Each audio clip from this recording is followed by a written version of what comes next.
When I begin to measure, I'm going to look at the entire composition, meaning all the objects involved.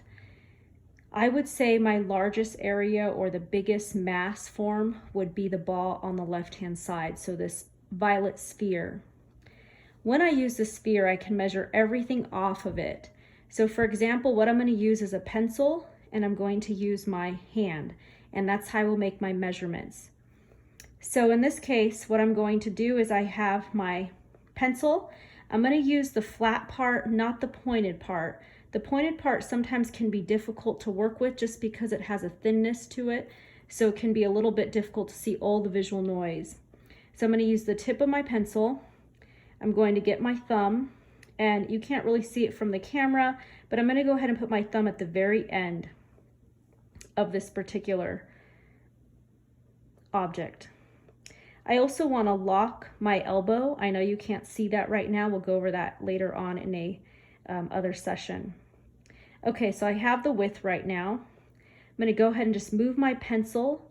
I'm keeping where my thumb is located at the same spot, and that's basically the same width and the length as I'm working with this.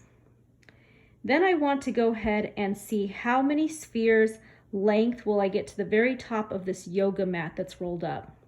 So I have my same measurement. I didn't move my thumb, but I'm just going to double check myself to make sure it's correct. And I'm just going to go with the length this time.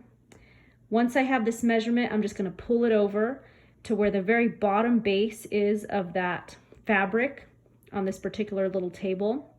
So I have one. Then I'm going to go ahead and loop it up and think about the imaginary area here on where this line intersects at the edge of the pencil. So I have one, loop it up, two, and it's about 2, and you could say 1/4. So when I draw out this area here, I'm going to imagine that there are 2 1/4 spheres length for this entire area on the opposite side. So again, I got my measurement here using my thumb and the tip of the pencil, moved it over and counted. So I have 1, 2,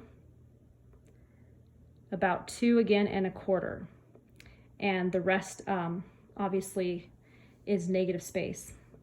Okay, another way to go about this is say I want to get the relationship of the negative space. So say that I put my pencil right over the very tip of this sphere, and then I put it also on the top of this yoga mat. And you can just see right now by adding or closing in the shape, there is a there is a triangle that accumulates. So when I am working on my drawing, I can double check myself and see if I don't have the same negative space, which is basically the wall in the background, then I need to adjust something. Also, if we look at the very bottom of the sphere, we can tell the sphere is closer to us in the picture plane, where we have the rest of these objects further back. So for me to understand that, I could put my pencil right underneath the sphere, pretending that it's almost sitting on top of it. And then as I move my pencil, I can see where that intersects on the opposite side of where we have this right side with the table. And I can see there's some negative space. I see some carpet in there.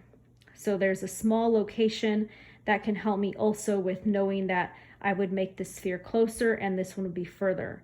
And then little negative space accrues on that right-hand side that can also help me with measuring.